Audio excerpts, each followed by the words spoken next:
Alright guys, and welcome back. We're going to be spawning in on Fractured Cowshed. Now this is a very strong map for Survivor. It is a very Survivor-sided, and it's going to be getting a little bit of a tweak after the PTB comes over to the live service, I believe. Not 100% sure, but that is what we've been told. Now it's going to be an educational, informative Rapgod game. You can already see I'm going to the middle of the map. I've got a teammate already working on the generator. We're going to get it done in 45 seconds. Got to be mindful, we don't know who the killer is. I can't heal myself. I'm currently running what I refer to as the most overpowered build in Dead by Daylight. Alternatively, you could get rid of Dead Hard. You could get rid of Borrowed Time for a little bit more greed on deliverance, so you can take care of yourself if you need to, but this is what I believe to be the strongest build in the game.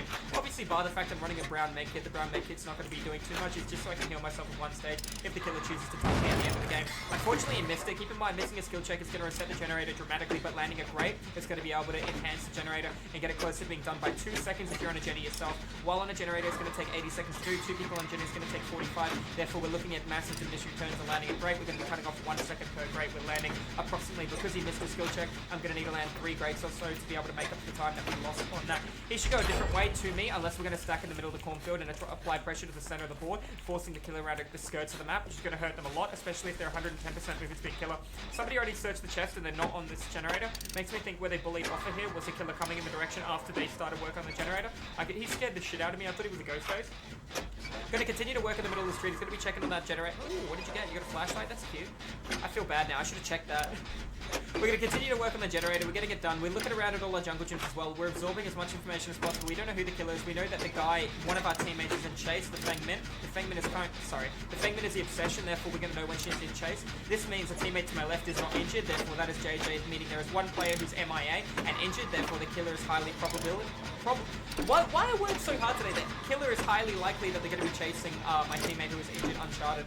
So we don't know what is happening. This guy should go in one direction and I should go in a different direction to split pressure now that we've got the center generators done. So he's going to go left, I'm going to go right. This is really good. We're going to have the red barn and we're going to have the shack at the end of the game, which is nearly an impossible 3-gen strat for the killer to try and patrol. I'm going to be leaving that generator out in front of it because there should be a solo jetty down here that I can work on as well if I'm lucky, but unfortunately I'm unlucky. But we've got one over here in between a jungle gym. I can already tell by the window being here, we're going to have a pallet to the right and the crow not despawn. It's going to take 20 seconds for it to respawn. Therefore I knew there was no killer or no survivor over here unless it was a stealth-based killer like the Wraith who would have been waiting, which obviously was not the case. Keep in mind that we don't know who the killer is. We have had no pressure happen right now. We've done 2 generators. This means one of our teammates has been Maya the entire time, and he hasn't done anything in the time that I've stacked with one person, done 2 generators. Therefore, that is 90 seconds of work time plus travel time, which would be about 10 seconds. Therefore, in 110 seconds or 100 seconds, we had one teammate not do a Jenny, and they had 80 seconds to do a generator. Therefore, we're looking at 20 seconds spare for just rotation and halving. And on top of that, he didn't even apply pressure to a generator. So we've got one person missing who's done no form of altruistic work to help. However, that being said, I don't know if that player ran in the way and body blocked the killer and stopped the killer from building a bloodlust chase and the other guy down him and he didn't hit him because he was trying to get stacks of save the best for last or something along those lines. I don't know that, but I can pay attention and look to the bottom left and see if the obsession's core is moving, and it is not. The crow has already respawned, as we can see. My teammate should be nearly done on a generator as well. I'm going to assume he's going to be done on the Jenny 10 seconds after I'm done on the generator, based on the fact that he had more travel time and he might have not known where he was going, might have heard the heartbeat and hesitated a little bit, but I went straight towards another objective, which I'm about to do again. Got to keep in mind that if I run all the way to the shack right now and I start working on the shack Jenny, the killer's going to have a 3-gen if my teammate does not break the 3-gen right now, which is where I wanted him to go. It would have been easier to send him in this direction. This girl is the first generator she's helped on, therefore she's done I don't know what over the last 3-4 minutes. This just goes to show you how powerful survivors are in Dead by Daylight. If you apply pressure towards generators and you're all applying pressure, the game is severely survivor-sided and the killer's in deep trouble. If you have people just walking around doing nothing, told you it'd be about 10 seconds after me completing. If you have people walking around doing nothing, it puts you in a really bad trial. I haven't even seen the killer the entire trial. So unfortunately, I'm going to keep just working on the generator and plotting away. Now that girl that helped me, that 10% of the generator, should have came with me and finished the game with this. We knew there was a generator here. We checked on it. We know we're in a pretty good safe spot. We're beside the shack. We get a pretty cute window to our right-hand side as well that we can utilize on a double L wall. So we're in a comfortable spot. If the killer comes from the right, we can go to the left and we can bait the window if we need to, depending on how far back it is. And if it's 110% movement speed killer, and if the killer doesn't, we can always go to the right-hand side as well and play the double loop on the window, which should be easy enough to do against 110, but 115, they can go for a couple of little bit of mind game plays. Now, I don't know why he's going to be leaving that right now. There won't be a killer stalking us. I highly doubt that. And I don't actually know why there was a reason for him to leave apart from flying pressure with the Jenny for me.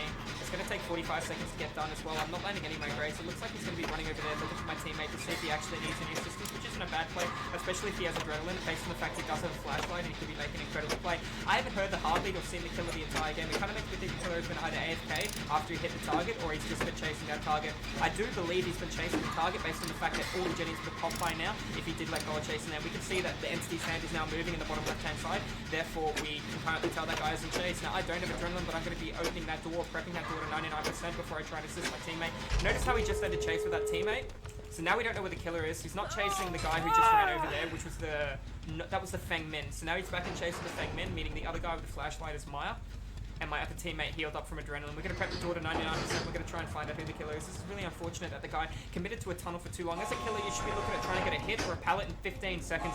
If you can't do that, you got to try and look at applying pressure elsewhere. But obviously, keep in mind that resetting your bloodlust can be a little bit of an issue, depending on how you're going to be playing. Unfortunately, this guy committed too long to certain chases against really good survivors, and it actually hurt him at the end of the day. I haven't been able to do too much apart from apply pressure to the gens. It looks like my teammate has already left. I'm not even going to know who the killer is. I'm going to put this down to a mystery killer unless I see who it is right now while I'm going for the door. And it looks like we're going to be versing a Ghostface like I told as well. I don't know what he's doing there, but we're going to be able to just walk right out there. I hope you had a wonderful time with the Ghostface, and I'll see you in the fog in the next video. Alright guys, if you're watching this one over at YouTube, I'm sorry I couldn't be able to do anything but apply pressure towards the generators, but this is going to be able to show you where you should be applying pressure and how you should be doing it in the center of the ward while the killer's committing to a chase that they shouldn't be. But GG's guys, and I will see you in the next video. I hope you guys had a wonderful time, and don't forget to hit that subscribe button. We'll see you soon.